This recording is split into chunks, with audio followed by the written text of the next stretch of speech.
ओम सुमुखश्चैकदन्तश्च कपिलो गजकर्णकः लंबोदरस्य Victo विघ्ननाशो विनायकः धूम्रकेतुर्गणाध्यक्षो बालचंद्रो Gajanana द्वादशेतानि नामानि या पठे शृणुयादपि विद्यारंभे विवाहे च प्रवेशे निर्गमे तथा संग्रामे संकटे चैव विघ्नस्तस्य न जायते। नमस्कार, स्वागत है आपका आचार्य वाणी में। मैं आचार्य डॉक्टर विक्रमादित्य आपके साथ हूँ।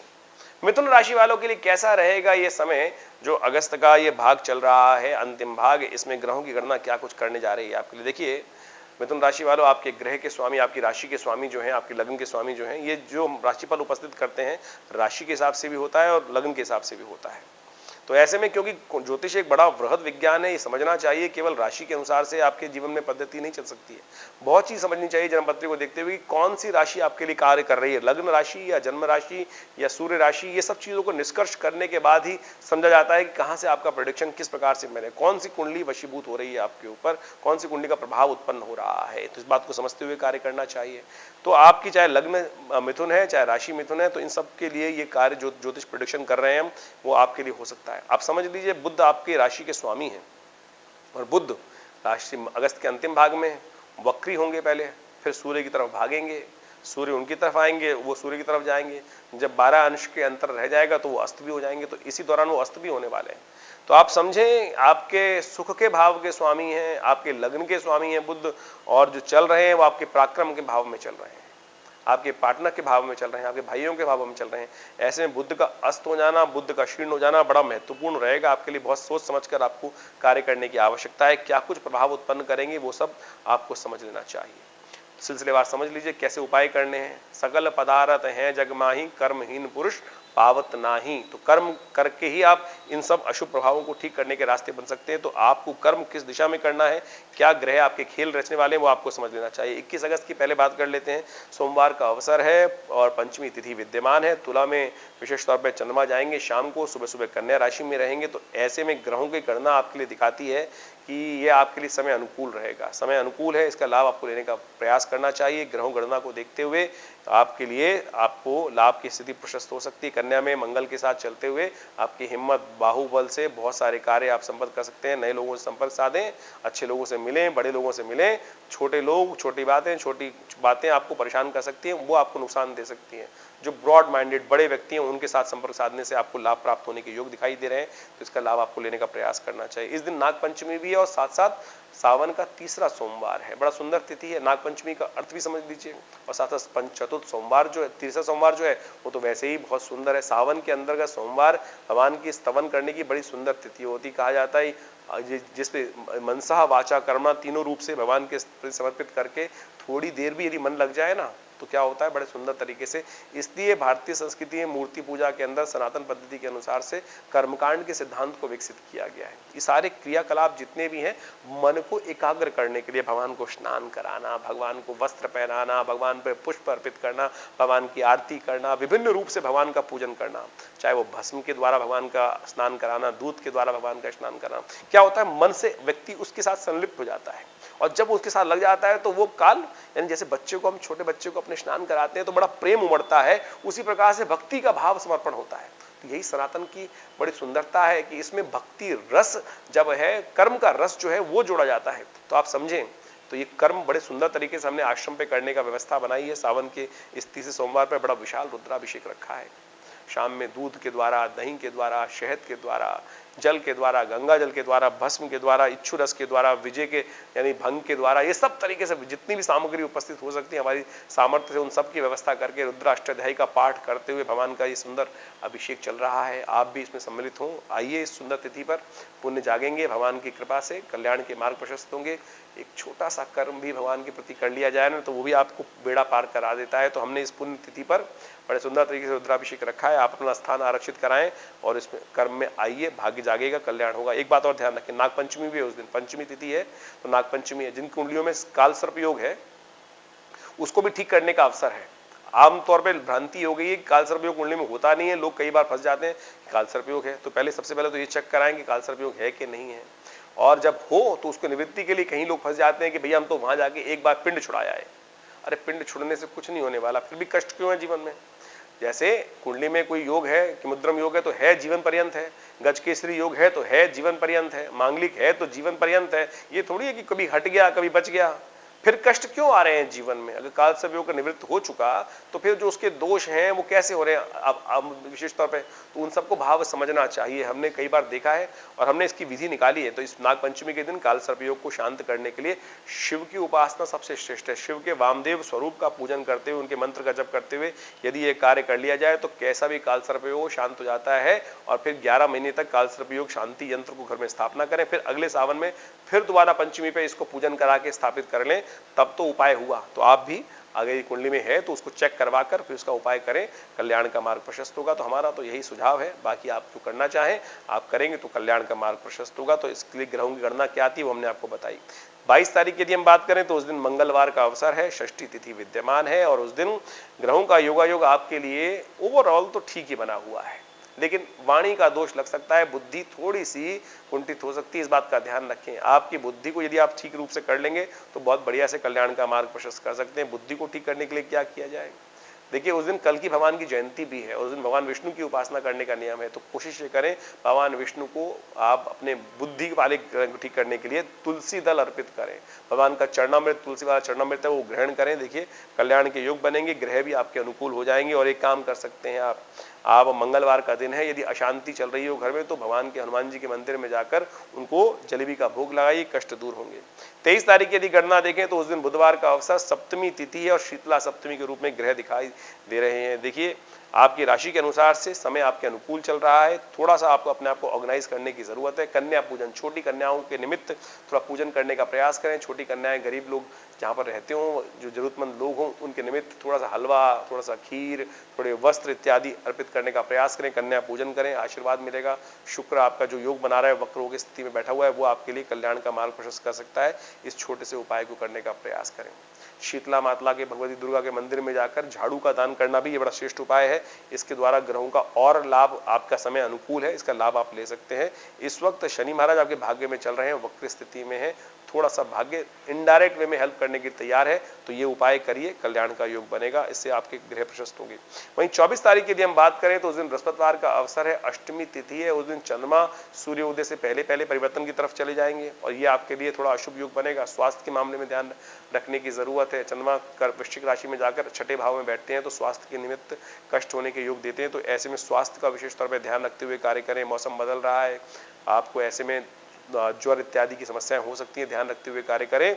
उसके निमित्त अपने वजन के बराबर अन्न दान करें, चावल का दान करें और इत्यादि विशेष तौर पर उपाय कर सकते हैं। महामृत्युंजय मंत्र का जप करें। दुर्गा अष्टमी है और दूर्वा अष्टमी कही जाती है। सावन की आने वाली अष्टमी को जो पूजन होता है भगवती दुर्गा को स्वास्थ्य कामना के प्रति, स्वास्थ्य में कष्ट आए तो उसके निमित्त क्या करना चाहिए? दूर्वा 108 दूर्वा अंकुर अर्पित करने का प्रयास करें। इस दिन बुध वक्री हो रहे हैं। रात्रि को 12 बज के करीब 45 मिनट पर बुध वक्री होकर राशि परिवर्तन, बुध वक्री होंगे, सूर्य की तरफ भागेंगे और ये बुध का परिवर्तन आपके लिए थोड़ा सा कष्ट में दिखाई देता है। ऐसे में विशेष तौर पर आपके जीवन में कुछ ना कुछ व्यवसाय संबंधी समस्या आने के योग बन सकते हैं, तो उसको ठीक करने के लिए प्रयास करना चाहिए।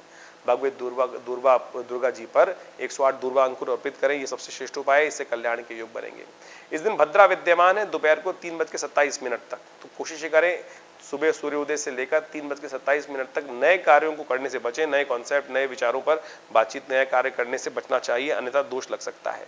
25 तारीख की गणना देखें तो उस दिन शुक्रवार का अवसर, नौमी तिथि, उस दिन गंडमूल नक्षत्र विद्यमान रहेगा।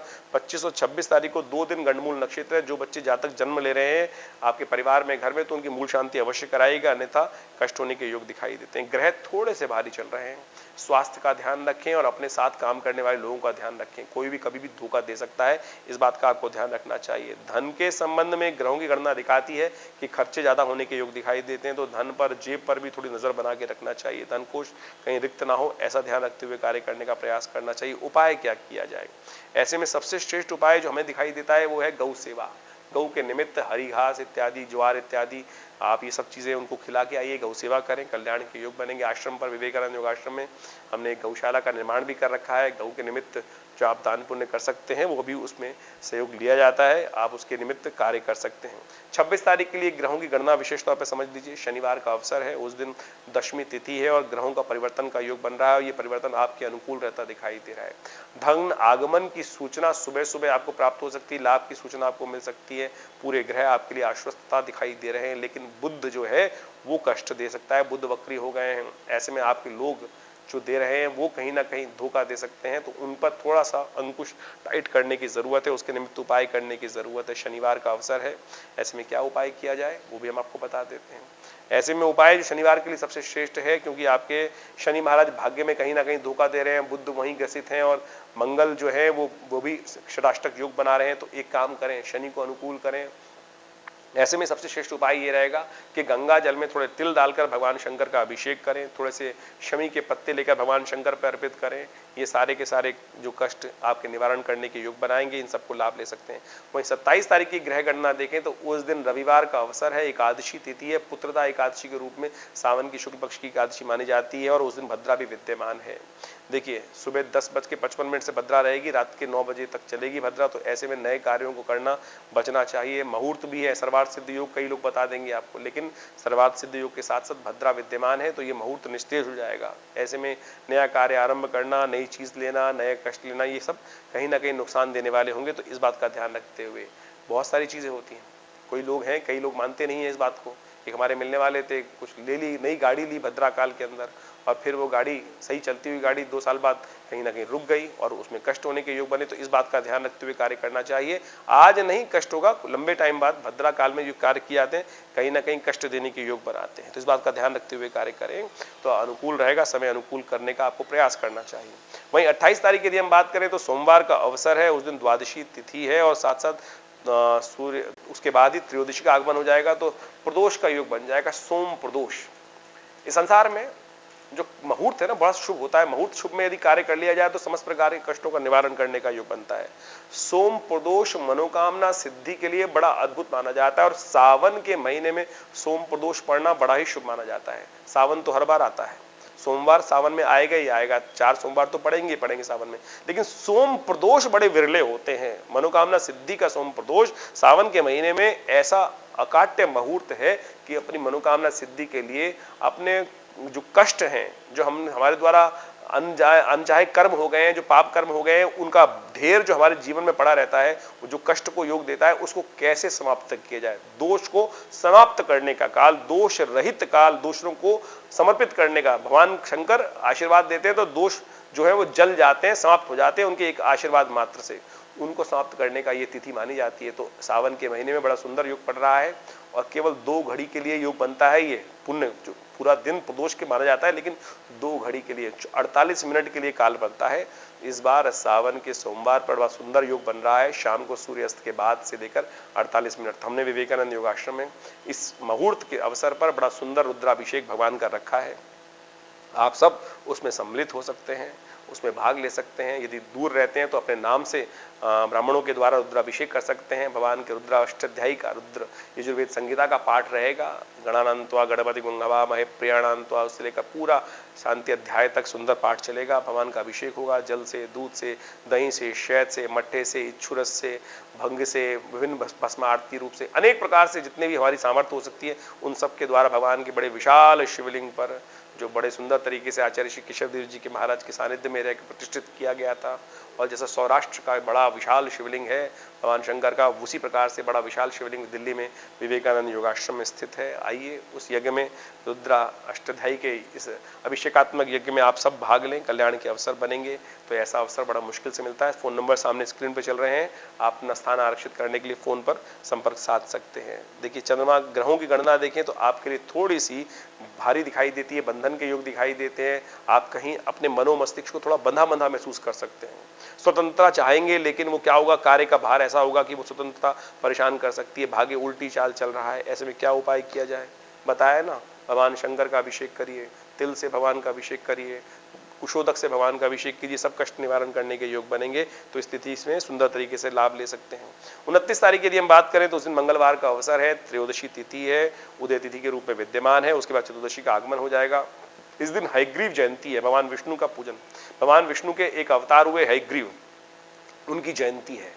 कहा जाता है कि भगवान विष्णु का पूजन करने से असंभव से असंभव कार्य में विजय प्राप्त हो जाती है। जीवन में यदि कष्ट चल रहा हो, मंगलवार का दिन है, अशांति चल रही हो, तो ऐसे में भगवान विष्णु का पूजन करें, तुलसी दल भगवान को अर्पित करें, कल्याण के योग बनेंगे। ऐसे में हर्षल भी परिवर्तन की तरफ जा रहा है, वक्री हो रहा है, बड़ा लंबी चाल चलने वाला ग्रह है। ऐसे में उस ग्रह का वक्री होना, मकर राशि में स्थित चंद्रमा के साथ होना, ये थोड़ा कष्टमय योग बनता है। तो ऐसे में इसकी ग्रह की शांति के लिए आपको गौ पूजन करना चाहिए। गौशाला में जाकर उसके निमित्त कुछ अर्पण करने का प्रयास करना चाहिए, आपके लिए शुभ रहेगा। वहीं 30 तारीख की यदि हम बात करें तो उस दिन बुधवार का अवसर है, चतुर्दशी उदया तिथि है, लेकिन वो करीब करीब सुबह 10:58 तक रहेगी। उसके बाद पूर्णिमा का आगमन हो जाएगा। तो राखी का उत्सव उसी दिन प्रशस्त रहेगा मनाना, तो ये शुभ रहेगा। राखी उस दिन आप मनाएं, कल्याणकारी योग बनेंगे। उस दिन श्रावणी कर्म भी रहेगा और साथ साथ सत्यनारायण व्रत भी रहेगा। भद्रा भी विद्यमान है उस दिन, जो करीब करीब रहेगी 10:59 से आरंभ होकर रात्रि तक। लेकिन कई लोगों ने भ्रांति उत्पन्न कर दी है कि राखी भद्रा काल के बाद होनी चाहिए, क्योंकि 10:58 के बाद ही पूर्णिमा आ रही है। देखिए, ये उत्सव है, इसको उत्सव की तरह उपाकर्म, जो श्रावणी कर्म है उसके लिए भद्रा दिखी जाती है। राखी एक बंधन है, बांध अपने सत्संकल्प को आप बांधने का प्रयास करते हैं। आवश्यकता के अनुसार से ये परंपरा कैसे आरंभ हुई? कहा जाता है कि इंद्र जो थे वो युद्ध में हार रहे थे।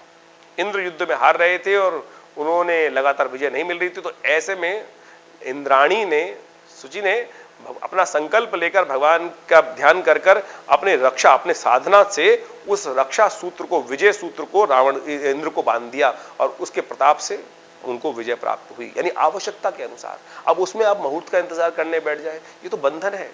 भगवती लक्ष्मी जी ने इसी व्रत को कर कर भगवान विष्णु को छुड़ाया। भगवान विष्णु वहां महाराज बलि के पास जाके उनके दासत्व में फंस गए थे।